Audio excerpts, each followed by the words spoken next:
estamos de regreso platicando con el maestro Amaral, Rogelio Amaral, un personaje que con el grado 33 de la masonería, pues nos viene, digamos, a acompañar para responder preguntas, que es el segmento al que estamos pasando, para que, pues, jóvenes que están aquí, digamos, presentes, personas que nos acompañan, empiecen con sus preguntas. ¿Quién tiene por ahí algún comentario ya sobre lo que escuchamos? Fue la base, vamos a decir, de lo que es la masonería. Ahora, ¿qué inquietudes tienen ustedes? Adelante. Maestro, usted mencionó que la masonería inglesa no acepta a mujeres, y eso es cierto, ¿verdad? Es una fraternidad, porque es solo para hombres. ¿En Latinoamérica sí hay mujeres que pertenecen a la masonería? Claro, hay dos grandes corrientes masónicas. La corriente que sigue por quedar bien con Inglaterra y por quedar bien con los Estados Unidos, son pragmáticos, se acomodan a las cosas que les parecen necesarias. Y ellos siguen la corriente inglesa, en este caso estadounidense o canadiense o anglicana, y no admiten mujeres. Han creado clubes, que pueden ser el Club ABC o la organización de damas que le llaman Estrellas de Oriente, que son colaterales o paramasónicas para hacer obras de beneficencia y demás, pero no le dan el plano de igualdad a la mujer. En cambio, hay otro tipo de organizaciones masónicas, entre otras a la que yo pertenezco, que consideramos que la humanidad es una, de la misma manera en que el Altísimo es uno, y que solamente nos diferenciamos en hombres y mujeres para poder cumplir el sagrado propósito por el cual vinimos, pero no porque los cerebros tengan órganos sexuales. Los cerebros son humanos y punto. Pero ha sido por tantos siglos que se ha vilipendiado, se ha minusvalorado al papel de la mujer. Qué fortuna que no haya sido yo mujer, porque si hubiera sido mujer sería revolucionaria. Si yo hubiera peleado hasta el final por la igualdad y por la equidad y por la justicia. Bueno, por lo que yo creo que es la justicia, porque habrá quienes opinen otra cosa con relación a esto, ¿no? Entonces, hay organizaciones masónicas en México, en Guatemala, en la Argentina, acabamos de estar en Uruguay firmando unos tratados de amistad, apoyo y respeto mutuo con el Gran Oriente del Uruguay, y vaya que había mujeres ahí, aparte de hombres. En este momento, en la federación a la que yo pertenezco, la máxima cabeza es una mujer, una maestra. Y no nos avergüenza ni nos humilla, al contrario, es un ser humano muy valioso y increíblemente inteligente. Ya se le va a acabar la cuerda porque hay que renovar, o renovarse o morir, ¿no? Tiene que venir quien la sustituye, ya se va a terminar su gestión. Pero dimos la muestra de igualdad en ese sentido. Y estas son las llamadas organizaciones adogmáticas, porque curiosamente la masonería debería de ser una organización, francmasonería, una organización que luche contra los dogmas, porque los dogmas no permiten el razonamiento, el raciocinio. El dogma es o me crees y punto, no tienes que averiguarlo, no tienes que alegar nada, o crees o no crees, se acabó.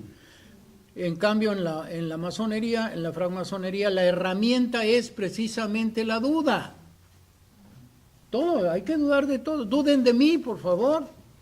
En otras palabras, no crean todo lo que están escuchando. Exploren, investiguen, averigüen, escudriñen y luego decidan lo que les parezca lo correcto. Esa es una labor de construcción que la orden masónica tiene como tarea realizar. Bien, entonces, en cuanto a tu pregunta, sí, hay organizaciones masónicas en América Latina que admiten mujeres, unas cuantas en el Canadá, generalmente en Quebec, y eso porque son de la tradición francesa. Mi pregunta, disculpe, era porque siendo México y otros países latinoamericanos, hay tanto, pero tanto machismo arraigado, digo, si hay mujeres masónicas y ellos creen en muchos puntos, como dice usted, si hubiera sido mujer hubiera sido revolucionaria. ¿Por qué no se han involucrado más? Como dijeron antes, mencionaron antes, que antes la masonería cargaba al país, construía el país. Entonces digo, si hay mujeres y están en lugares de poder, ¿por qué no ponen estos ejemplos y buscan para derribar esa mala imagen de la mujer? Yo sé que al tomar esas posiciones ya están borrando un poco esa mala imagen, pero no todas las mujeres tienen el privilegio de ser educadas, no todas tienen el privilegio de poder ir a la escuela. Sí, déjeme decirle, ya que para continuar con la explicación y cerrar esto, que en Tijuana existe una logia de mujeres que visitamos los varones con regularidad, los adogmáticos, que se llama, no es por casualidad, se llama Monte Hermón. Ahí se los dejo de tarea. Averigüen qué ocurría en el Monte Hermón y por qué puede ser tan importante. Sería motivo de una charla diferente el entrar en ese terreno. Pero se llama Monte Hermón la logia de damas. Y son tan excelentes que llegar a trabajar con ellas, a pasar una tarde colaborando con ellas en su trabajo, no puede menos que maravillarnos. ¿Por qué? Porque son seres humanos bellamente femeninos, pero seres humanos capaces de desarrollar una labor que nos deja pasmados a más de 4 varones. Eso les dará una idea de que pues no es genérico el asunto. Añadiendo solamente, maestro, a la pregunta de ella, la mayoría de los grupos masones que están en Tijuana, desde luego están, como tú mencionas, sectarizados. No admiten mujeres dentro de la hermandad. Los oficiales, los que tienen mejores relaciones con el Estado por razones políticas, no admiten mujeres. Entonces es una excepción lo que nos comentas. Vean, los que no tenemos el vínculo oficial y que no nos interesa porque no vamos por ahí, nuestro camino es un camino más ético, más moral, más de superación. Menos dogmático. Menos dogmático. Quizá ustedes recuerden a los cátaros. ¿Alguna vez han oído hablar de los cátaros, no? O si no lo han oído, ahí se los dejo de tarea. La idea es volver al principio.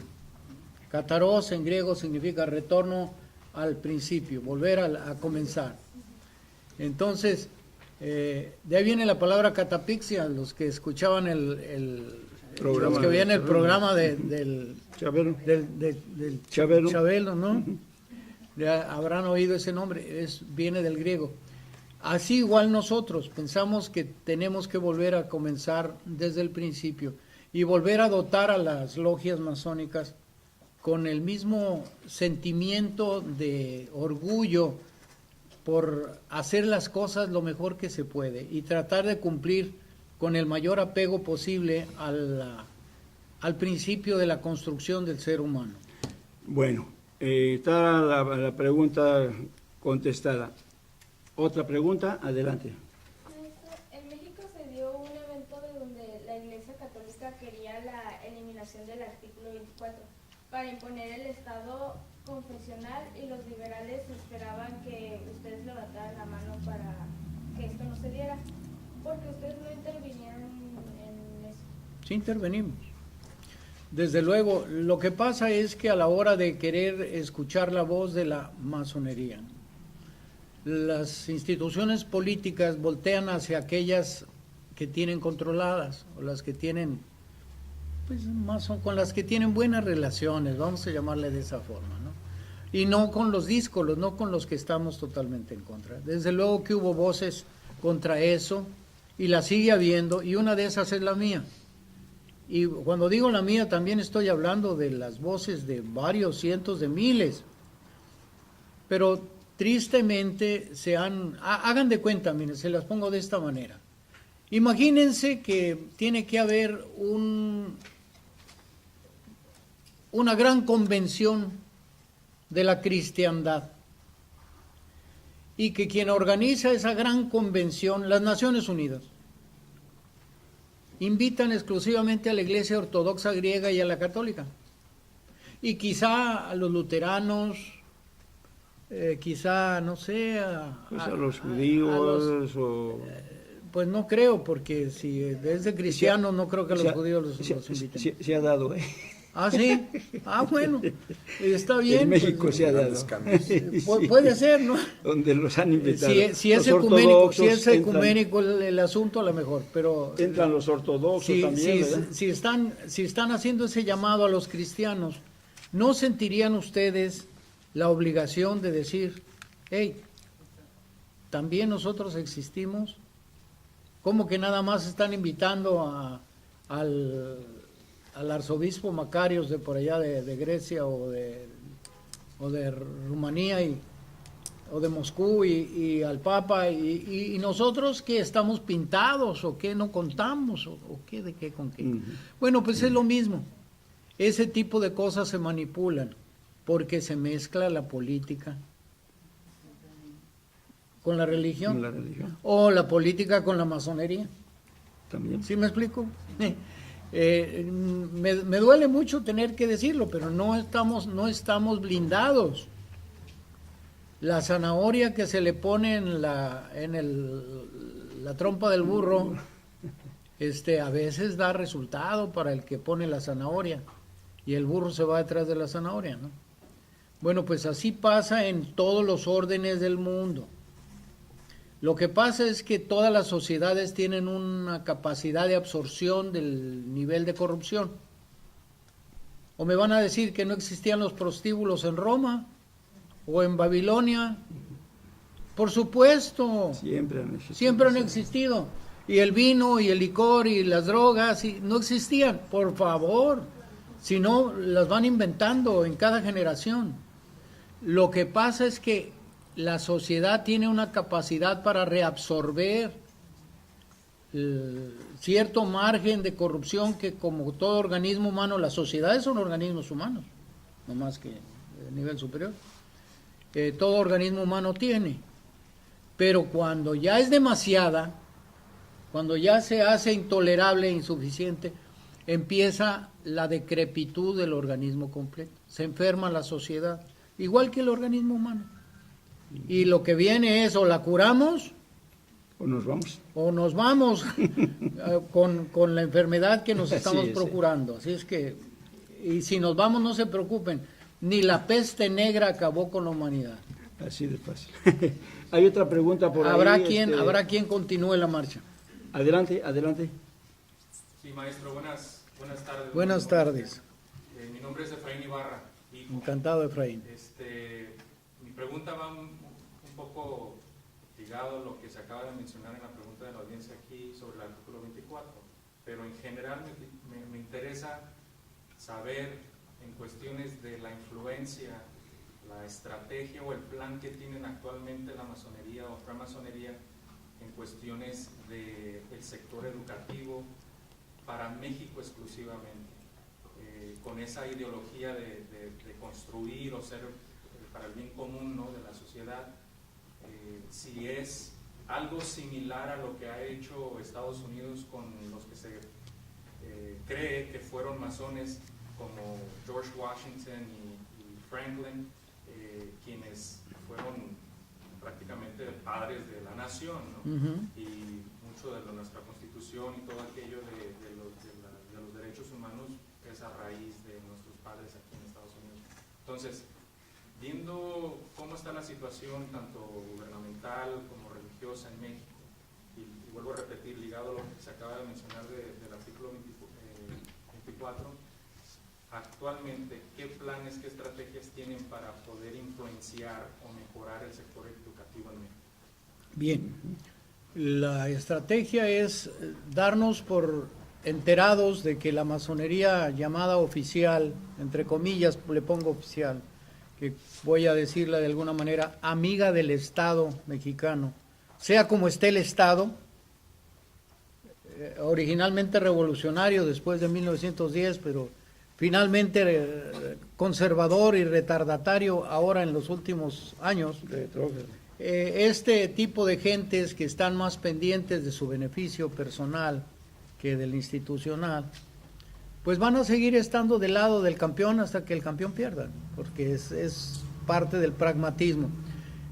Sin embargo, los que estamos pensando en que tenemos que dar la batalla, que somos cada vez más, yo diría que la masonería dogmática ya casi iguala a la masonería tradicional, en términos numéricos.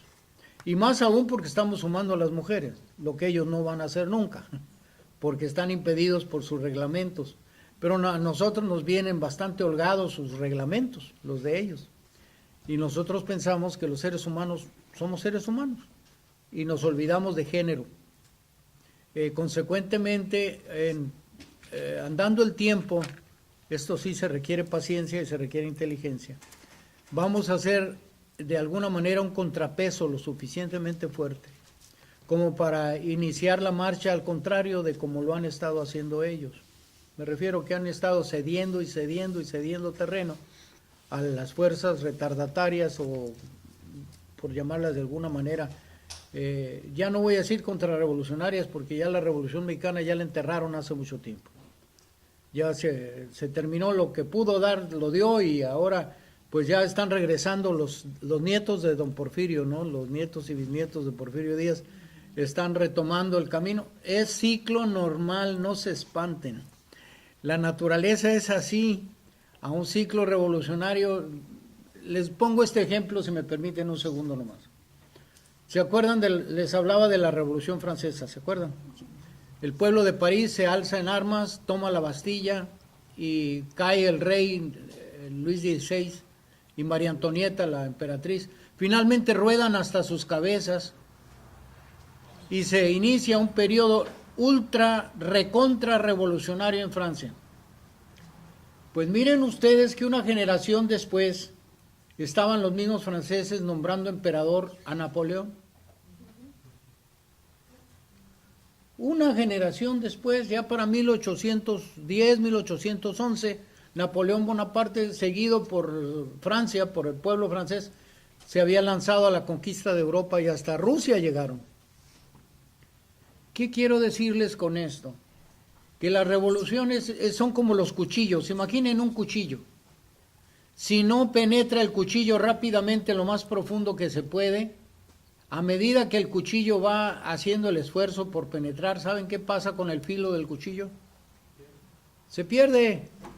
Llega el momento en que se detiene el cuchillo, ya no puede entrar más porque se le acabó el filo. Así le pasa a las revoluciones sociales tienen un máximo de alcance que en México se dio con Lázaro Cárdenas del Río, hasta la expropiación petrolera, el reparto de las tierras y ese tipo de cosas. Pero ya de allí en adelante, de Manuel Ávila Camacho, Miguel Alemán, y olvídense, se inició el proceso involutivo, es decir, el proceso al revés, hasta llegar a estas aberraciones en que ahora nos encontramos en este momento. ¿Está su pregunta contestada? Simplemente nombrar Ya vamos. abiertamente cuáles son las estrategias y planes. No, las estrategias son que Dios ayuda a los buenos cuando son más que los malos. Lo pongo de esta manera.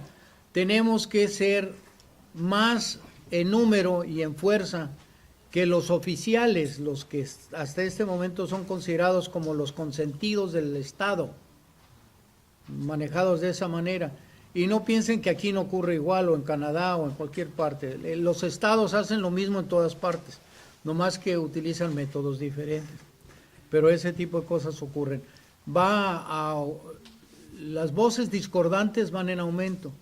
Y cuando el Estado ya no pueda contenerlas, cuando sean tantas las manifestaciones contrarias a como ahora con el gasolinazo, ya se dieron cuenta lo que pasó en México. Bueno, pues eso va a ocurrir porque se está llegando al punto de no retorno.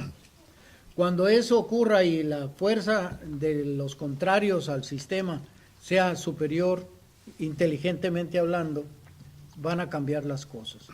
No estoy diciendo con esto que el cambio sea violento.